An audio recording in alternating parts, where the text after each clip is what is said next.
Assalamualaikum warahmatullahi wabarakatuh. Perkenalkan, nama saya Selvi Yuliantulandari. Saya dari kelas MN 20E. Di sini saya akan merujuk kembali materi mengenai saham dan nilai saham. Apa sih itu saham? Saham secara definisi adalah bukti kepemilikan seseorang atas sebuah perusahaan atau korporasi berupa hak suara dalam rapat umum pemegang saham. Saham perusahaan atau korporasi ini dapat diperjualbelikan, yang dimana terbagi menjadi dua, yaitu ada saham biasa atau common stock dan juga saham preferred atau preferred stock. Selanjutnya ada istilah saham. Yang pertama ada dividen, adalah bagian dari keuntungan perusahaan yang dibagikan atas pemegang saham berdasarkan keputusan rapat umum pemegang saham. Yang kedua ada capital gain atau capital loss, yaitu merupakan selisih antara harga beli sebuah saham dibandingkan dengan harga jualnya.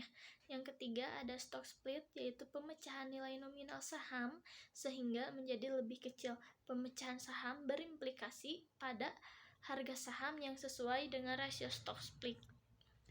Selanjutnya ada reverse stock split, yaitu tujuan untuk penyelamatan perusahaan emiten agar tetap memenuhi persyaratan untuk menjaga status listing dalam perdagangan pasar modal.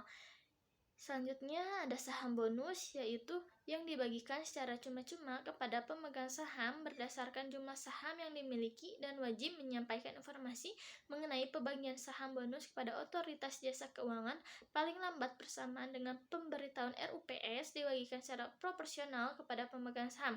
Dan juga jumlah saham yang beredar dengan adanya saham bonus akan bertambah.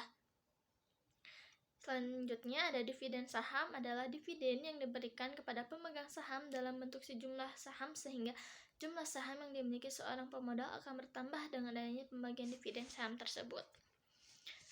Selanjutnya ada jenis-jenis pasar. Yang pertama ada pasar perdana, yaitu proses penjualan perdana emisi efek setelah memperoleh izin emisi dari Kepala Eksekutif Pengawas Pasar Modal (OJK) atau yang sering juga disebut IPO atau Initial Public Offering, yaitu proses penjualan pertama kali ke masyarakat sebelum dicatat oleh Bursa Efek.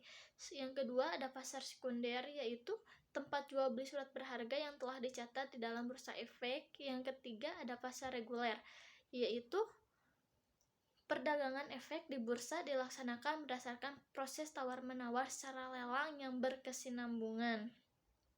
Lalu ada pasar reguler tunai atau pasar tunai, yaitu perdagangan efek di bursa dilaksanakan berdasarkan proses tawar-menawar secara lelang yang berkesinambungan. Yang terakhir ada pasar negosiasi, yaitu perdagangan efek dilakukan melalui tawar-menawar secara individual atau negosiasi secara langsung antara anggota bursa atau nasabah. Selanjutnya ada istilah pemilihan saham. Yang pertama ada unusual market activity atau UMA, yang kedua ada suspensi saham, yang ketiga ada pembukaan suspensi saham, yang keempat ada pencatatan saham atau listing, yang kelima ada penghapusan pencatatan atau delisting, yang keenam ada pencatatan kembali atau relisting. Selanjutnya ada nilai saham yang terbagi menjadi 4. Yang pertama ada harga suatu saham, yang kedua ada nilai buku, yang ketiga ada nilai pasar, dan yang keempat ada nilai intrinsik. Sekian materi yang dapat saya sampaikan. Mohon maaf bila ada kesalahan. Wabillahi taufiq wal hidayah. Wassalamualaikum warahmatullahi wabarakatuh.